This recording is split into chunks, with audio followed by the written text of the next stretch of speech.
Bukod sa flood control scandal, iniimbestigahan din ni Senate Blue Ribbon Committee Chairman Panfilo Lacson ang iba pang infrastructure projects ng gobyerno. Nadiskubre kasi na may mga hiningi umanong proyekto ang isang miyembro ng Commission on Appointments para sa confirmation ni dating DPWH Secretary Manuel Bonoan. Ang detalye sa Agenda Weekend Report ni Dexter Ganibe ng Abante. Nasa hot seat ngayon ang isang miyembro ng Commission on Appointments noong 19th Congress kasunod ng revelasyon ni Senate President Pro Tempore at Blue Ribbon Committee Chairman Ping Lacson.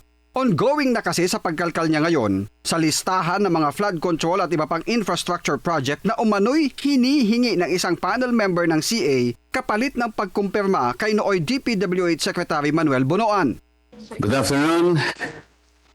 The first meeting of the Committee on Public Works and Highways of the Commission on Appointments in the first session of the 19th Congress is hereby called to order. November 22, 2022 nang isailalim sa CA confirmation si Bonoan, kung saan chairperson ng CA Committee on Public Works and Highways si nooy Sagip Party List Representative Rodante Marcoleta.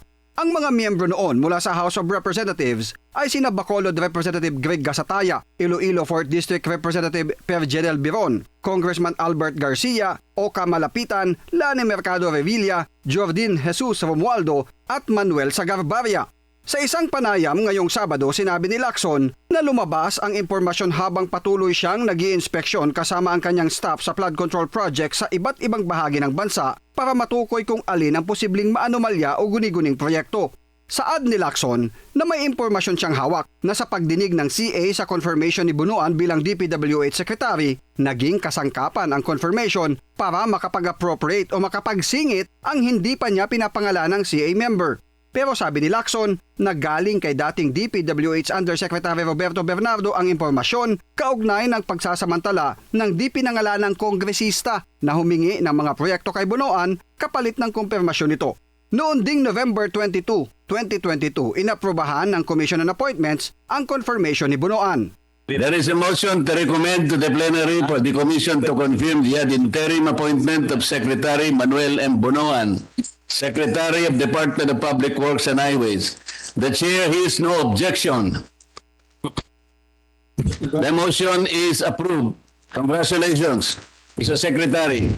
Tuloy, ani Lacson, ang pagsusuri ng kanyang team sa mga flood control project kabilang ang sa Metro Manila at ang lugar kung saan mas lumala pa ang pagbaha matapos maitayo ang isang pumping station.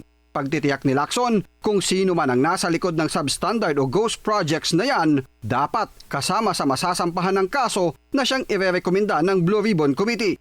Para sa Agenda Weekend, Dexter Ganibe, Abante.